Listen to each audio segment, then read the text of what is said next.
Hola amigos de Historias de Fútbol, hoy que esta semana juega la selección, 2 partidos, pero otra vez. Hola amigos de Historias de Fútbol, esta semana juega la selección y quiero hacer algo también al respecto. Y una de estas cosas es hoy. Voy a escoger el mejor 11 de la historia de la selección española. Así que, dentro vídeo.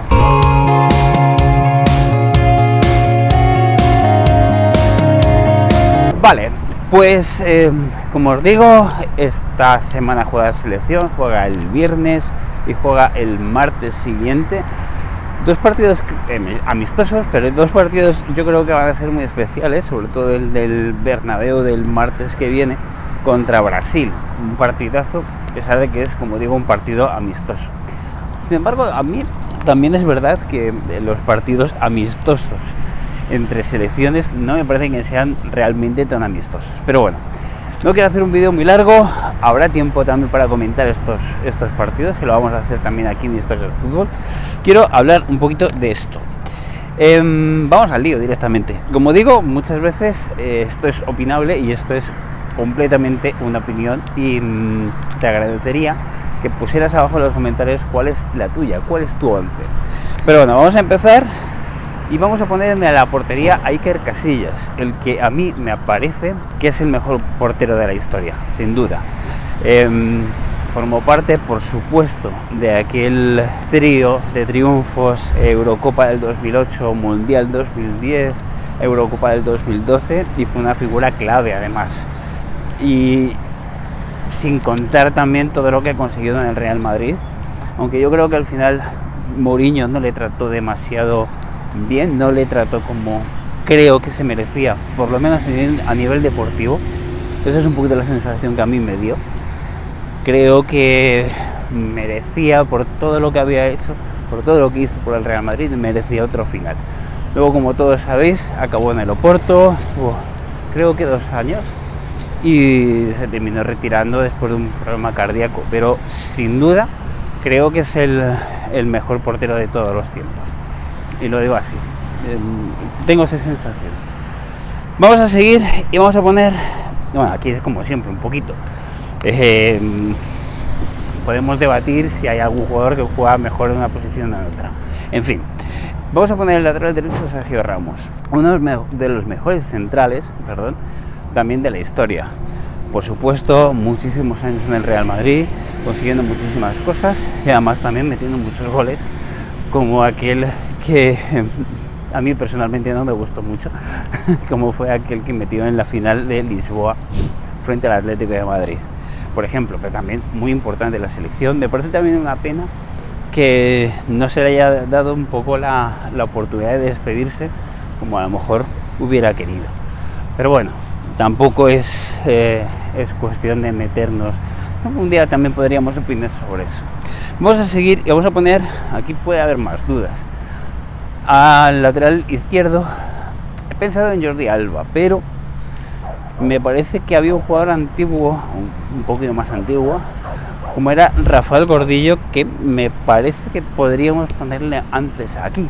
A lo mejor Jordi Alba sí es cierto que ha conseguido más cosas a nivel de títulos, pero aquel jugador me encantaba porque tenía muchísima profundidad, era muy rápido, también, no sé, tenía muchos aspectos a nivel visual que yo creo que estaban muy bien y al final me he decantado por eso.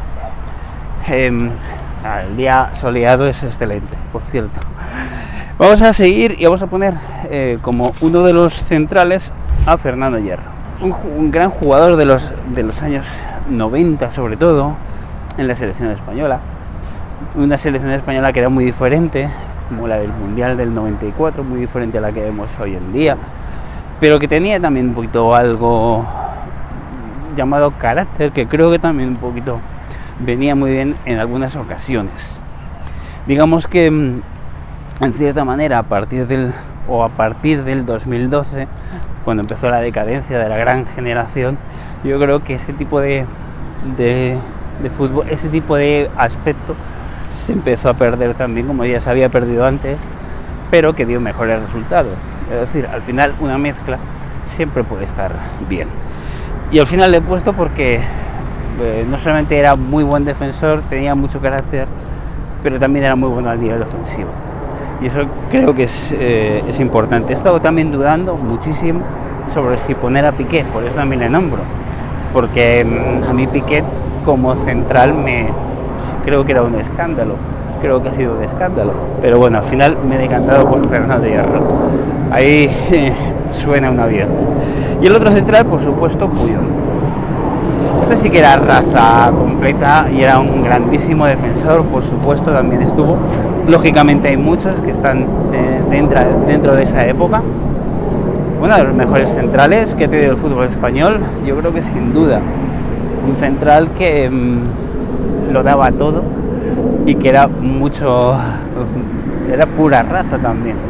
Y que es algo un poquito de lo que yo en particular un poco he hecho en falta de esta época ahora, pero bueno, le he puesto así.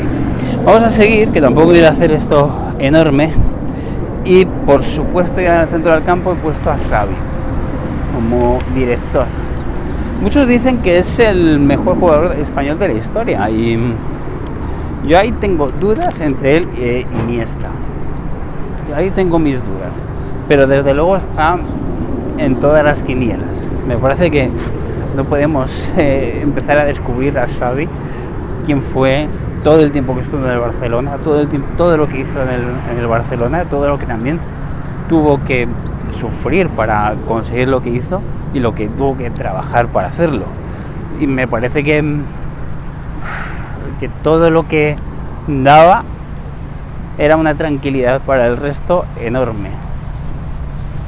Y eso es súper importante y a nivel de calidad es que no se le puede discutir. Y por supuesto, si sigo, pongo a Iniesta, que como os digo, tengo ahí dudas sobre quién puede ser el mejor jugador de la historia, si Xavi o Iniesta. Él, por supuesto, el autor del gol de la famosísima final del Mundial de 2010, aquel gol a Países Bajos, que va a quedar en la historia, o que ya quedó en la historia del fútbol español y que quedará en la historia del fútbol español para siempre. Me parece que tiene que estar ahí, aunque solamente sea por eso. Vamos a seguir y he puesto por la izquierda a un jugador ya mucho más antiguo, a Paco Gento, jugador del Real Madrid de los años 60. Quizás es verdad que a nivel de selección no consiguió gran cosa, pero en todos los partidos que he podido ver, tampoco han sido muchos de esa época. Sobre todo me estoy acordando del partido de una final del Real Madrid frente al Eintracht de Frankfurt, que gana la Copa de Europa en el año 59, si no recuerdo mal el número. Es un espectáculo, y aquel día hizo un partido que a mí me parece que fue un escándalo. Además el Real Madrid gana 7-3. En fin, es una locura de partido que yo te aconsejo que veas sí o sí, si te gusta el fútbol, porque es una maravilla de ese partido. Y Gento está ahí y un poco demuestra todo lo que era, ¿no? Y a pesar de que luego la selección creo que llegó a jugar el Mundial de Chile en el 62, donde España no hizo precisamente un gran papel porque caen eliminados en la primera fase, pero aún así creo que como extremo es que no se puede comparar con ningún otro. Entonces para mí tiene que estar aquí. Y en una apuesta como media punta, voy a poner a Luis Suárez. Luis Suárez, también un poquito de la misma época, fue el único, y ha sido hasta ahora, el único Balón de Oro español de la historia, con lo cual también dice mucho. Lo que pasa es que sí es cierto que Luis Suárez, bueno, a nivel de selección, gana la Eurocopa del 64, aquella famosa final contra la Unión Soviética en el Bernabéu. Está un tiempo en el Barcelona, lo que pasa es que él se hace, digamos, un poco conocido o como estrella en Italia, concretamente en el Inter, donde fue una de las grandes estrellas y donde además luego a nivel personal se quedó a vivir en Milán. Luego fue años después, en el Mundial de Italia además, llegó a ser seleccionador en un Mundial de Italia que tampoco fue gran cosa para España, pero llegó a ser seleccionador. Lo que pasa es que, como os digo, la mayor parte del tiempo ya lo pasó en Italia. Sin embargo, es eso, ese detalle de ser el único jugador español que ha ganado una Bota de Oro, me parece que a mí me decanta por ponerle. Vamos a seguir y ya vamos a seguir con los puestos, con los dos delanteros. El primero es David Villa. David Villa, aquí también he tenido bastantes dudas. Otro de los miembros de esa generación sobre todo el Mundial de 2010. Yo de Villa me acuerdo sobre todo del Mundial de 2010, donde me parece que fue una figura clave en ese Mundial. Y solamente también por ese Mundial, también por la Eurocopa del 2008, yo creo que me he decantado por eso, porque era un delantero fantástico, de esos delanteros que son muy rápidos, muy movibles, que saben estar siempre en el sitio adecuado y que además tiene bastante calidad. Y luego he puesto a Raúl, jugador del Real Madrid durante muchos años. Es cierto que siempre ha generado como muchas dudas, porque cuando Luis Aragonés le deja de convocar es cuando llega la gran época, porque le deja de convocar casi entrando, le deja de convocar ya en la fase de clasificación para la Eurocopa del 2008. Creo que él jugó contra Suecia, ahora no recuerdo bien, pero creo que jugó aquel partido contra Suecia que España pierde, y empieza un poquito una revolución que da lugar a que España se clasifique finalmente y consiga aquella Eurocopa. Pero sin embargo, yo creo que a nivel de inteligencia, a nivel de capacidad, ha sido uno de los mejores delanteros del fútbol español. Lo digo así porque lo pienso. Por supuesto, consiguió muchísimas cosas a nivel de clubes del Real Madrid, aunque no fue así con la selección. Pero como os digo, me parece que ha sido uno de los mejores jugadores y tenía que estar aquí. Esta es mi lista, este es mi 11. Este vídeo lo hago un poquito más rápido porque lo quiero sacar, y esta semana está siendo mucho trabajo con temas ajenos al canal.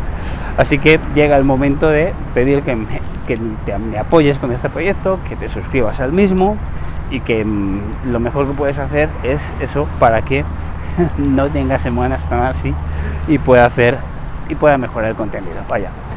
Así que me voy a hacer cosas y nada, nos vemos muy pronto. Suscríbete al canal y apóyame con esto. Y pon abajo lo que tú piensas, pon abajo el 11 titular para ti. Por supuesto, una cosa que me olvidaba es que tengo que poner como entrenador a Luis Aragonés. Por supuesto, eso también te lo voy a pedir que lo pongas abajo en los comentarios. Así que, ya sabes, nos vemos muy pronto.